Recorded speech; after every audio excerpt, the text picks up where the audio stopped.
anti-abortion protests in Atlanta. Tonight on USA Today, the television show, we'll take you there.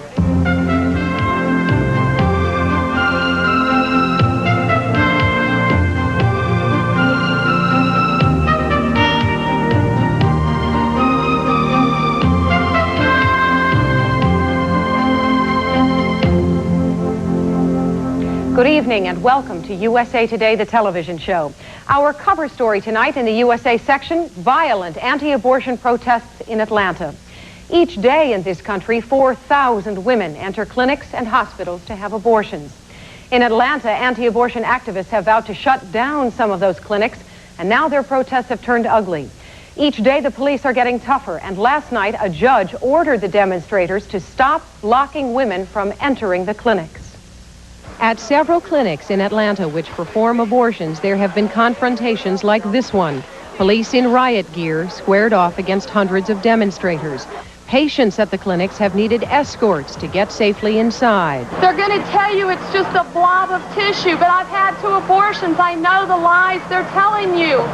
When protesters have attempted to cross the police lines, the police have moved in. They are now using tougher tactics than before, including what's called a come-along hold, where they grab the demonstrators by the back of the neck. Police asked the anti-abortion protesters to walk to buses used to take them to jail, but hauled them off if they refused. The leader of the protests, Randall Terry, was arrested Monday, but was back on the streets yesterday. Randall Terry joins us now from Atlanta, and also in Atlanta is the executive director of the Planned Parenthood Federation in Atlanta, Kay Scott. Thanks to both of you for joining us. Mr. Terry, there's now a court order in effect which limits the pickets. Are you going to break it? Yes.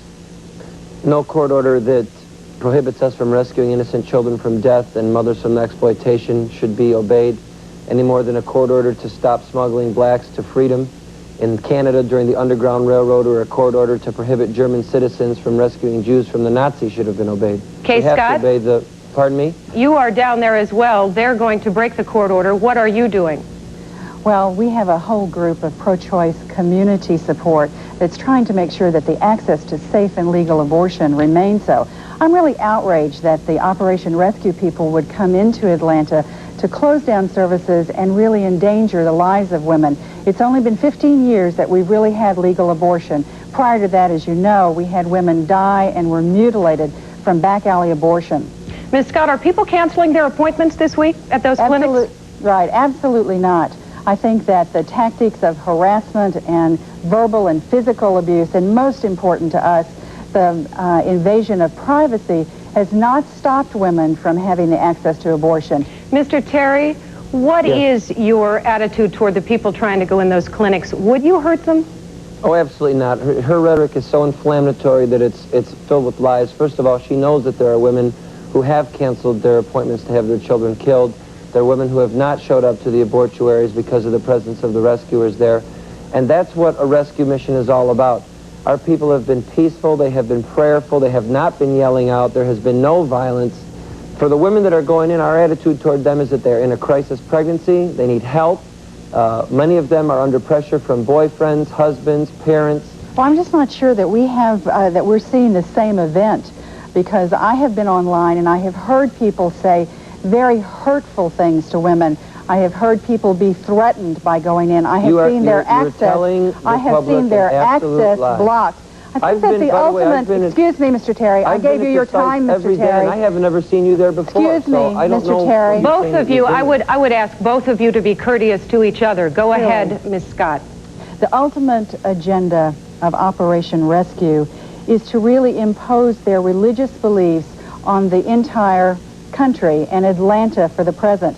And I think that we have to recognize that this is not the American way, that when we are in disagreement about laws and we are in disagreement about public policy, there are ways that we deal with that, and harassing women who are already in crisis is certainly not the way to do it. Mr. Terry? Yes. Contrary to what she said, this is the American way. Our country has a rich heritage of this type of activity. We celebrate Martin Luther King's birthday. He became a national hero as a direct result of confronting unjust laws. the women who are deciding to have abortions have made those decisions with their own value systems, their own religion systems, and within their families, and that they have a right to do that, and that Mr. Terry and the people in his movement, no one's forcing them to have abortions. They can go home, they can take care of their families.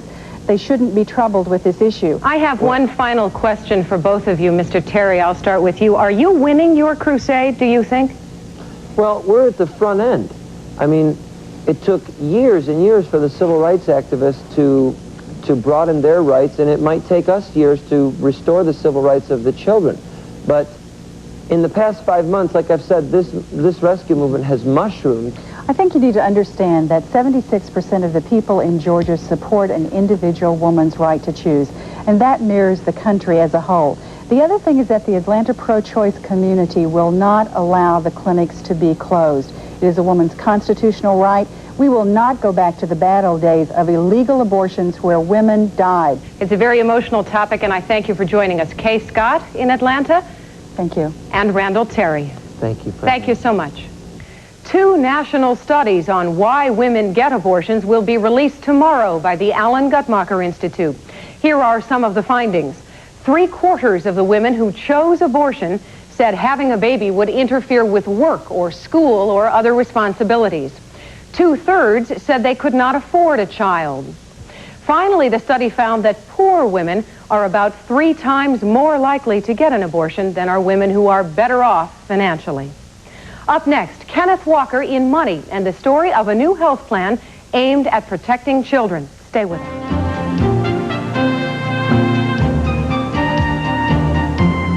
Our inquiry tonight from the Money page is how some parents are avoiding the awful choice between paying the rent and the health of their kids.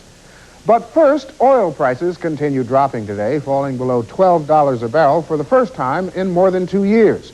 And consumers just might start getting a break. Businesses and homeowners who use heating oil, especially in the Northeast, can expect cheaper prices all winter. 12 million children in the USA have no health insurance at all. They're mostly children of the working poor. Their families make too much for government help and too little for private health plans. A new program in Pittsburgh is aimed at helping parents protect their kids. The cry of a child in pain commands immediate attention, and nothing may be more frustrating than the inability to do something about it. They're trying to change that in Pittsburgh. Thousands of children in western Pennsylvania have no health insurance, but thanks to community support, they're not without hope. Like many in this hard-pressed region, Jim Cole lost his job when the steel mills closed. When his company benefits ran out too, there were other bills more pressing than doctor's visits. When you get into that position, when you don't have it, you don't have the health benefits or anything like that, you have to put it off. Not because you want to, but because you have to. You have to pay your rent and your utilities. But his son Justin's ear infections only got worse. We took him into the hospital. They said, had you waited one more day to bring him in, he would have lost his hearing. Now he has 97% hearing in one ear and 92% in the other. It would have been 0-0 if it wouldn't have been for the Caring Card. The Caring Card is the USA's first private health insurance program for children of the unemployed and underemployed. Eligible children are covered from birth through high school. Pittsburgh saw the need. The mill worker of yesterday and the fairly good income that the mill worker had, those jobs are gone. And there are a lot of low-level jobs, and many employers can't afford to offer benefits. For just $13 a month per child, Blue Cross of Western Pennsylvania and Pennsylvania Blue Shield provide basic and emergency medical coverage for children at no cost to their families. Since the program began 3 years ago, 10,000 children have been served. The Caring program began here at the Fox Chapel Presbyterian Church. The congregation inspired Blue Cross with the idea and raised money to insure 100 children in the first year. I think any community who's thinking about this, you begin at that step. You begin with 100 children, you begin with the premiums for those 100 children, and then you're no longer talking theory, you're talking fact. Many area churches and civic clubs also are participating. What kind of medications do you give her usually? Preserving the dignity of sponsored children and their families is a key objective, and the caring program issues a standard Blue Cross card. It means that they would have the same relationship to a physician that they would have if they could afford it. And when one is between jobs, that heals more than physical wounds. The greatest story, I think, is the family who calls into Blue Cross and says, take us off the program, we just got a job. That's what happened to Lori Merriman. After spending some time unemployed, she found a full-time job with benefits. The caring program, that it's a temporary step, and knowing that people care enough to help you through. It didn't bother me also because I wasn't covered. So I thought, I'm doing it for him. Based on the success of the Pennsylvania effort, 7 other states have started caring programs of their own. Alabama, Missouri, Maryland, North Carolina, North Dakota, Iowa, and Kansas. And just ahead, meet 2 collectors who are going for the record. Robin Young is up next with Life right after this.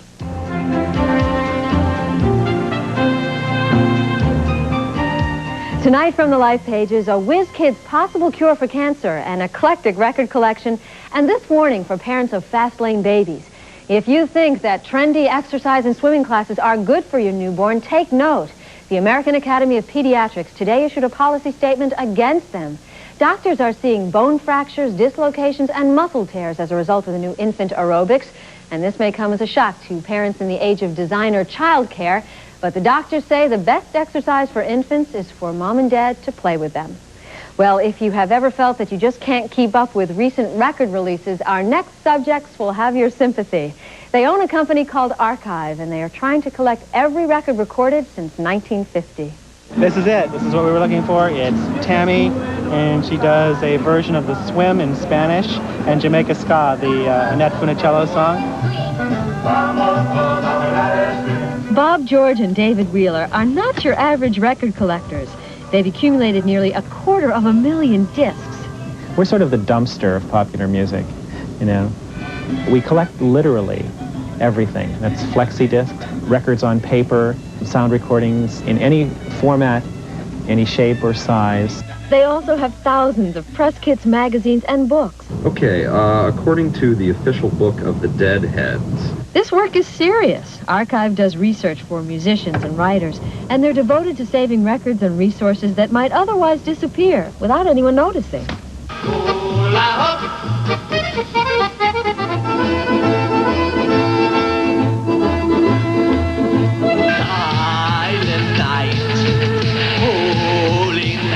A lot of artists did different things when they were just starting out. This is Burt Reynolds posing in one of our favorite records. We have a whole section here at the Archive. This is the doctor section with Dr. Kildare and Dr. No and Dr. Casey. Someday, Archive will open to the public. But until then, the hits just keep on coming. It's just like, oh, here's another 20 records, and you go, great, put them away.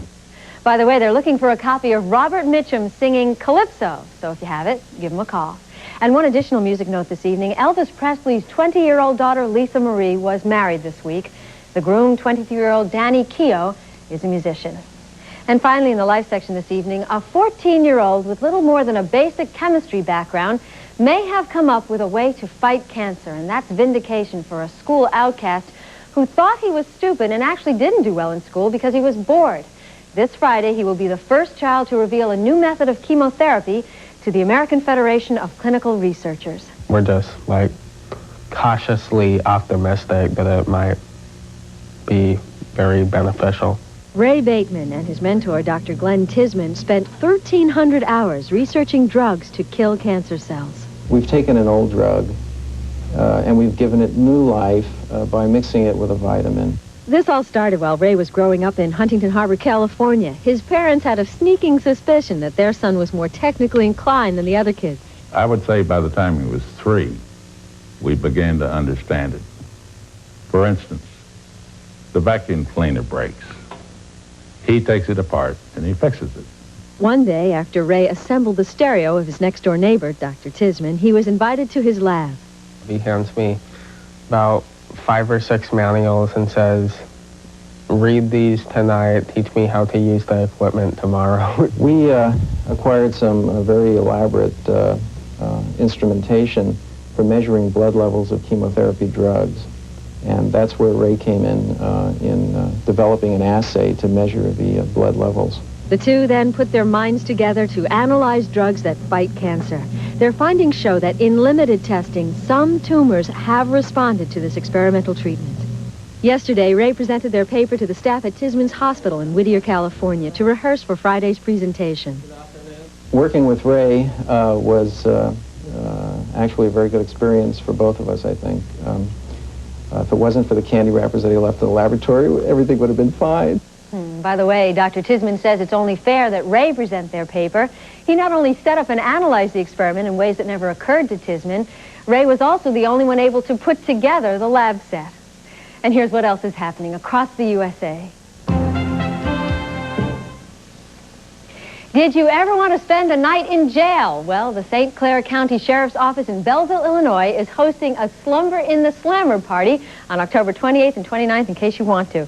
For $100, you too can be booked, fingerprinted, and get your own mugshot, and all for a good cause. The money goes to the local women's crisis shelter. President Reagan unveiled the cornerstone of the United States Holocaust Memorial Museum today in the nation's capital. The museum will open in 1990 and will serve as a tribute to the victims of the Holocaust, as well as an educational center for scholars and students worldwide. And starting tomorrow, Massachusetts will no longer allow newly hired policemen and firemen to smoke on or off the job. This is the only state in the USA with a law such as this, but it does not affect those already hired. Current employees can continue to smoke. Well, Bill McAtee is up next with our profile, Hockey Goes Hollywood. But first, let's take a look at tomorrow's weather map. Stay with us.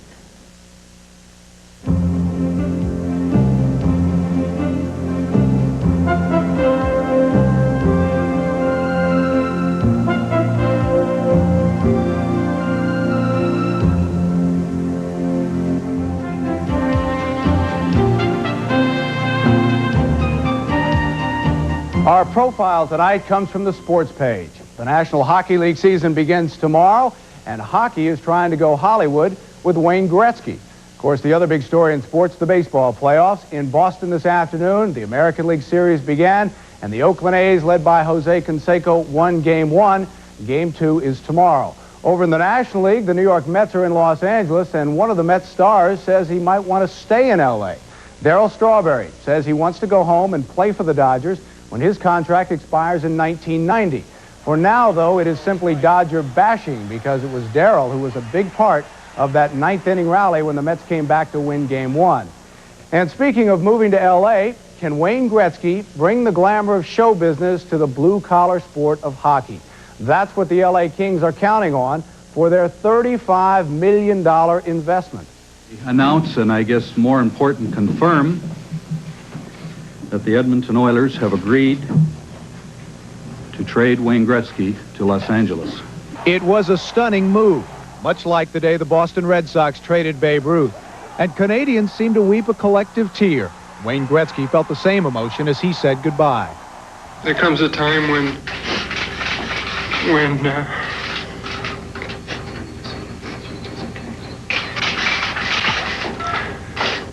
I felt that it was very hard for Wayne to leave Edmonton today. I know it was a very emotional day for him because playing with all his teammates over 9 years, they're like his brothers, and I don't know, it hurt when I had to see him say goodbye. While Canada mourned, L.A. buzzed with excitement. It was the perfect marriage, the golden boy of hockey in Tinseltown. And the Kings immediately sold thousands of season tickets. The biggest reason I ended up coming here was because of Mr. McNall. I was 50-50 whether I was going to leave Edmonton or not leave Edmonton. After me with Mr. McNall, there was no decision to be made. It was just definitely I was going to leave. He was so great to me. Well, I think getting a fellow like Wayne Gretzky to play in the Kings is something like getting, I don't know, Clark Gable to star in Gone with the Wind to start with. It's just the basis from which you try to form everything else.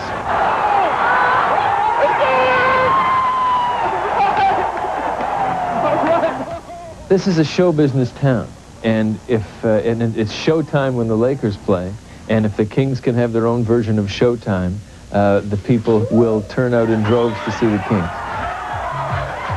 Hockey and Hollywood have always had a healthy relationship. Paul Newman, Patrick Swayze, Rob Lowe, and Michael Keaton have all played hockey players.